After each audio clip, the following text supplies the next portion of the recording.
It's the Untitled Astrology New Moon Forecast for September 28th, 2019.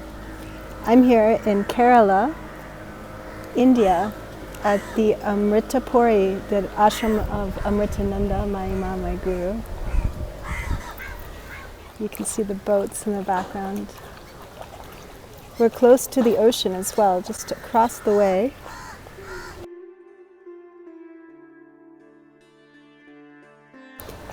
So the moon is waning and the energy is diminishing.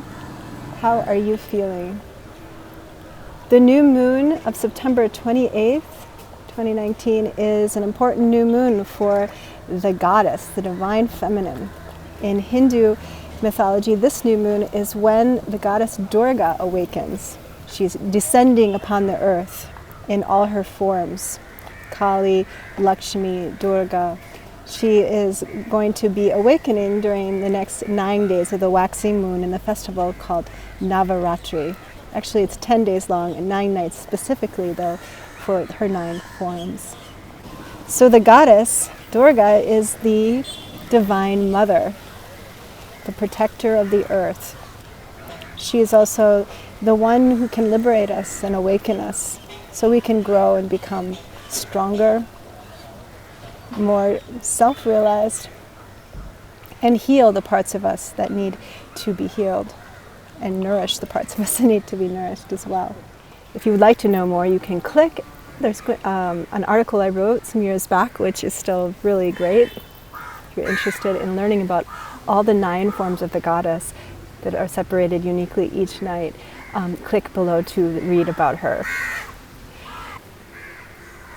So this new moon is in the constellation of Virgo, the sidereal Virgo, along with a bunch of other planets, Mercury, Mars, Venus, all there in this powerful constellation of Virgo the Virgin, which actually in Vedic astrology we call Kanya, which means girl.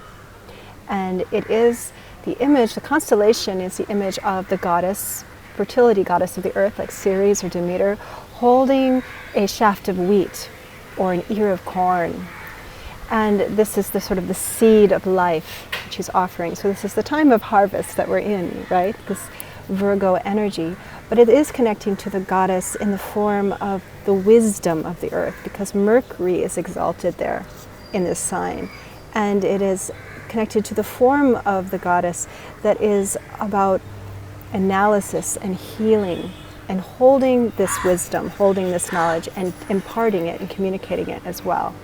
So this is a very powerful time, especially for people with a lot of planets in Virgo or have their ascendant in Virgo. There's a lot of energy moving through there right now for healing, for better understanding. And especially right after this new moon, Mercury, which is exalted in Virgo, will move into Libra. Because he's right at the edge actually right now. He's kind of in an aged degree when we have this new moon.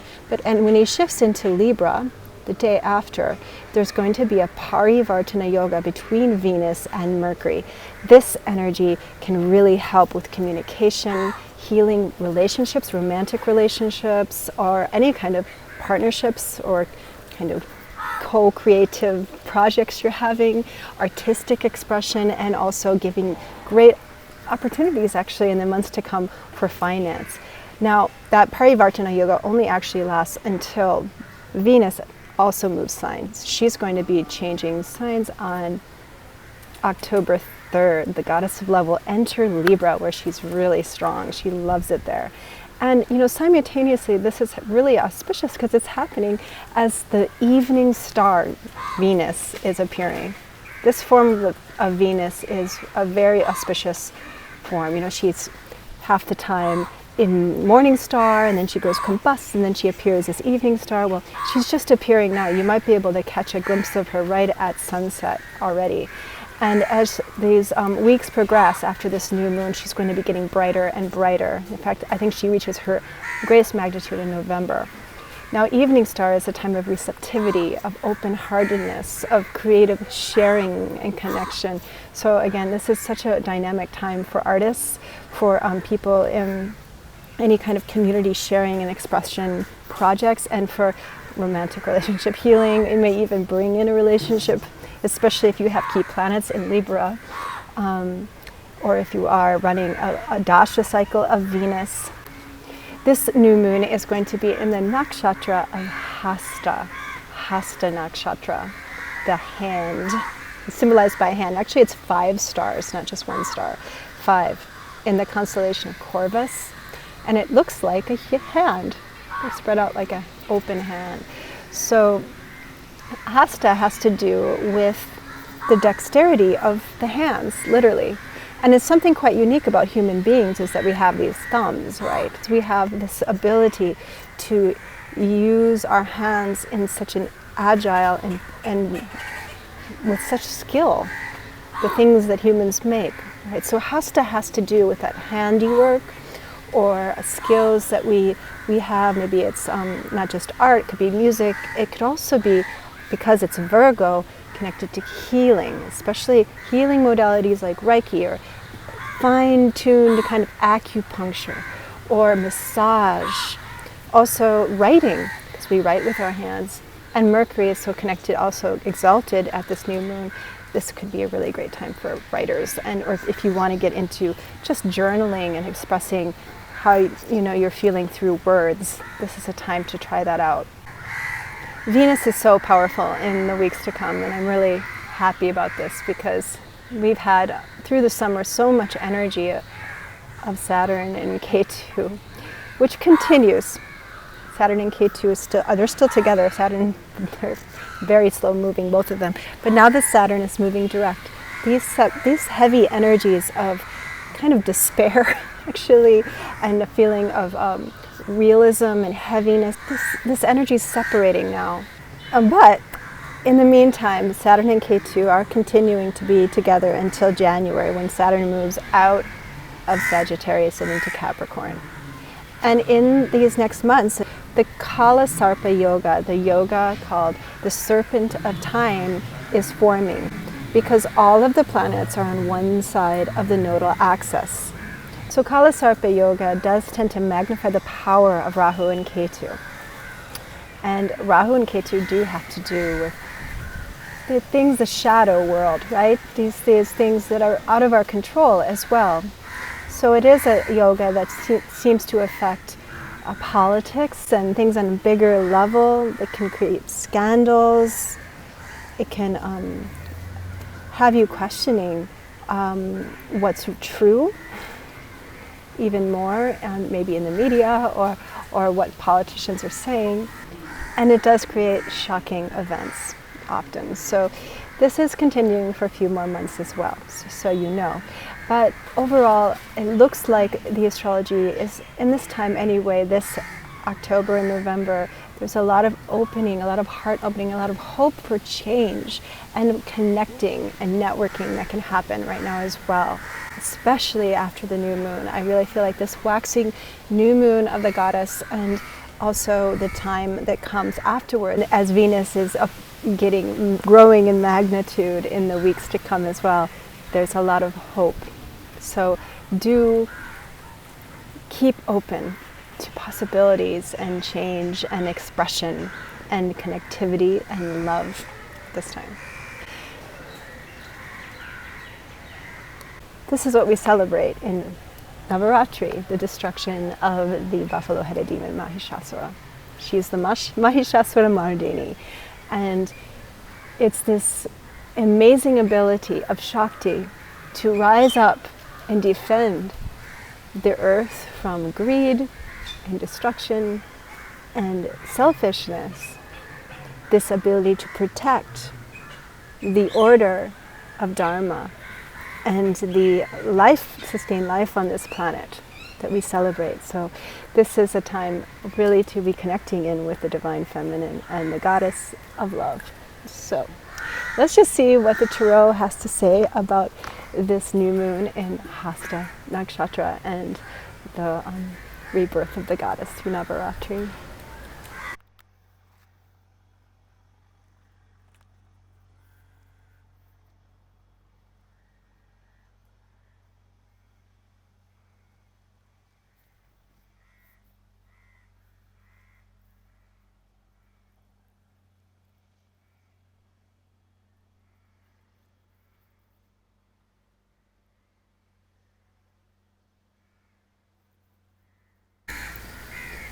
Okay, so the first card that came up is the Star. I've gotten this card before for Venus retrograde, I believe, or something, but this is a very interesting card. You see the star there. Looks like Venus's evening star coming out. Oops, there you can see it. So much hope and healing in this card. It's a card of ease, of self-care. You know, Venus is a lot about finding what is comfortable and valuable and what makes you feel complete and whole as well. There's a lot of healing in this new moon.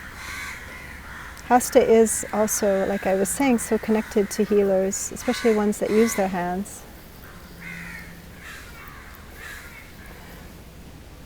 And then the next card, the Nine of Wands, Strength card.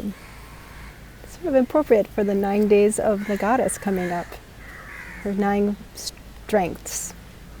Do check out that article if you haven't read it already.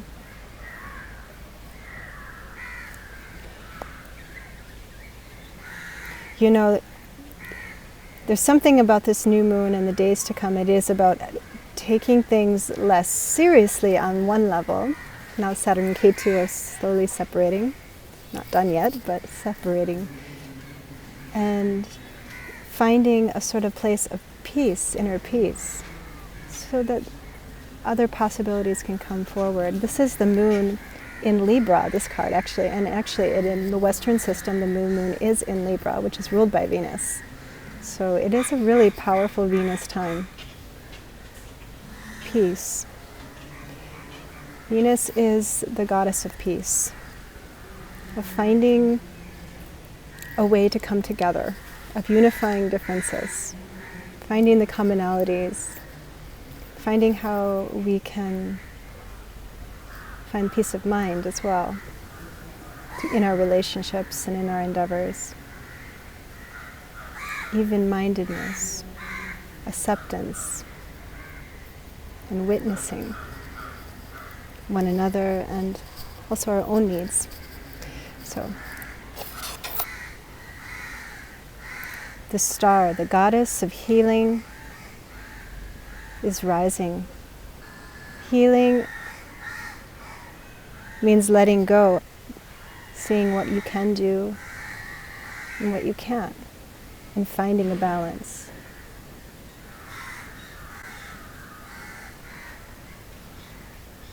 Be open to new ways to cooperate with others and create. And keep open also to the hope of the future and the vision of a better world. The divine feminine power of protection and nourishment sustains this world always. There's no need to carry it. You can lay the burden at her feet so that she can use you, so that she can guide you in how you can help create new hope, peace, and balance in this world.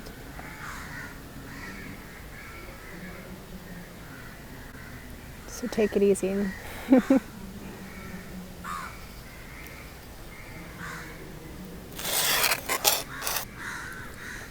Look, a white feather just fell. White is the color of Venus, so it's a very good sign, I think. So, thank you for joining me. Happy Navaratri, the 9 nights of the goddess coming up. The link is below to book a reading with me. I offer Vedic Astrology and Tarot readings, and I also have a free newsletter. I write a blog, so you can also read, if you prefer, what is going on. You can sign up for that in the link below as well. Take care. Namaste.